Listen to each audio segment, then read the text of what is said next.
খুলনায় শুরু হয়েছে মাসব্যাপী বৃক্ষ মেলা। সার্কিট হাউস প্রাঙ্গণে মেলায় প্রতিদিন ভিড় করছেন ক্রেতা ও দর্শনার্থীরা। বিস্তারিত জানাতে যুক্ত হচ্ছেন তরিকুল ইসলাম।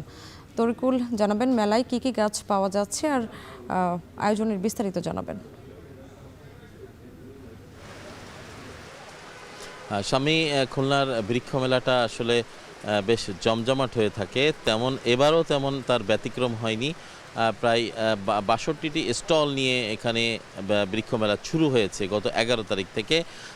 সেই হিসেবে আজকে ইতিমধ্যে ১২ দিন অতিক্রম হয়েছে। এখানকার যে অবস্থা আমরা দেখতে পাচ্ছি, এখানে ফলজ বনজ শোভাবর্ধনকারী সব ধরনের গাছই এখানে রয়েছে এবং যেগুলো এখানে বিক্রি হচ্ছে সেটির তালিকার শীর্ষে রয়েছে ফলজ গাছ এবং এখানে দ্বিতীয় স্থানে রয়েছে বনজ গাছ। মূলত যাদের পতিত জমি রয়েছে তারা বনজ গাছ রোপণ করছেন এবং সেই সাথে বাড়ির আঙিনায় মানুষ ক্রেতারা যারা আসছেন তারা বাড়ির আঙিনাতে যাদের সঙ্গে কথা বলেছি তারা বলেছেন যে তাদের বাড়ির আঙিনায় এই গাছগুলো রোপণ করা হচ্ছে এবং ফল এবং ছায়া দুটোই পাওয়া যাবে, যে কারণে ফলজ গাছ তারা বেশি করে রোপণ করছেন।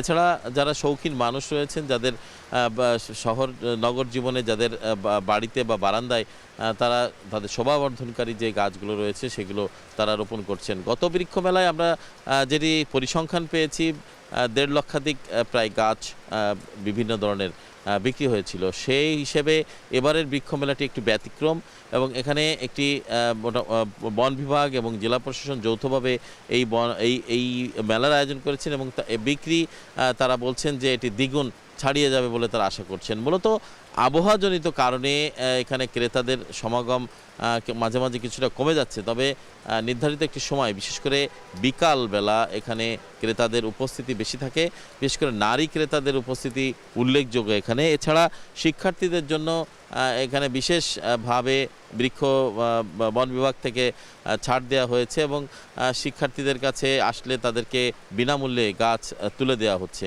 এবং সেগুলো তারা যাতে বাড়িতে রোপণ করে সে ব্যাপারে জোর তাগিদ দেওয়া হচ্ছে এবং বলা হচ্ছে যে খুলনা উপকূলীয় এলাকা, এই এলাকায় ঝড় ঝঞ্ঝা এবং লবণাক্ততা এই এলাকায় বৃদ্ধি পাচ্ছে, যে কারণে এই খুলনাকে সবুজ নগরী বা সবুজ বনায়ন করাটা খুবই জরুরি হয়ে পড়েছে।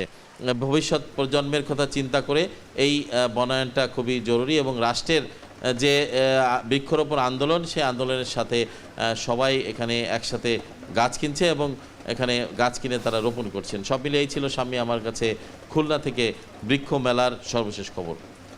খুলনা থেকে যুক্ত ছিলেন তরিকুল ইসলাম।